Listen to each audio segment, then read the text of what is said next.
because actually the week before Thanksgiving is we call National Thaw Day. This is the day you need to get that turkey out of the freezer and into the refrigerator to start the thawing process, because it can take several days. So today is the perfect day to talk about that. Wonderful. And it all depends on how much your turkey weighs, right? Exactly. It depends on how much the turkey weighs. This turkey here is about 18 pounds. This is going to take about 5 to 6 days. A smaller turkey is going to take less time to thaw in the refrigerator, but it's going to take, the whole process is going to take, several days. So don't make the mistake of waiting to the last minute before you take it out, and you won't have any surprises on Thanksgiving morning when you go to roast your turkey. That's when your phone starts ringing off the hook, I'm sure.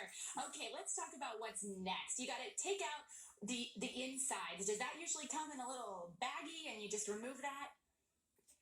Yeah, actually, there's two different things you need to look for when you open your turkey up.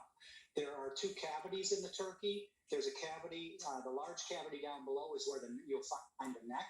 So if you reach in, you'll see the cavity. You reach in and pull the neck out. And then there's also a cavity at the top of the turkey. And this is where the giblets are. And those are the internal, let's just call them the internal ingredients of the turkey. We have the kidneys and the heart and so forth. Those are in a little bag, and they're in the top of the top cavity. You pull those out as well. But don't worry, if you forget to take those out, either one of those, it's not going to hurt anything in the turkey, and you go ahead and roast it if you forget to do that. Okay, well, that's good to know. What about the type of pan to roast in? I see you got a nice one there. Do people need that type of pan, or can a disposable one work? A disposable one can work. What we recommend, if you're using what Butterball calls the open pan method, which is a very simple way to roast a turkey, we ask that you get one that's about 2 to 3 inches deep, because you're going to have some juices that come off that turkey through the cooking process. So you want to make it deep enough so it'll catch those juices. But a disposable pan, the aluminum ones we see all over this time of year in the grocery stores, they're perfectly fine. We also ask that you put that turkey on a flat rack so that air can circulate underneath. And I've gone ahead and made an impromptu rack with this we call a coil of foil. You just take a piece of foil about 3 feet long, fashion a circle out of it, and you put your turkey right on top, and you don't have to worry about running out and getting a flat rack if you don't already have one. Oh, that's a nice tip. Okay, and you guys recommend 325 for your oven. What should the internal temperature of that turkey be once you take it out and you're ready to carve it? Very important.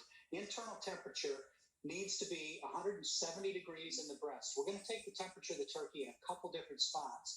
The temperature of the breast needs to be 170, and the thigh, which is alongside the leg, behind the leg, that needs to be cooked to an internal temperature of 180 degrees. Now, that's for eating quality. It's food safe at 170, but for eating quality, 180.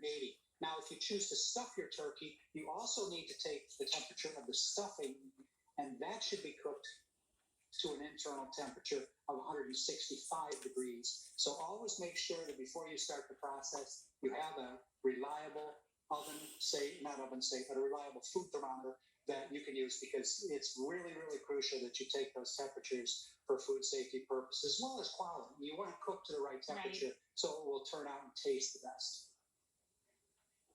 Bill and Ellen with the Butterball helpline. Then you just got to sit back, hold your breath when you carve it, right? So just pray everything went okay. We really appreciate your time this morning. Thank you so much.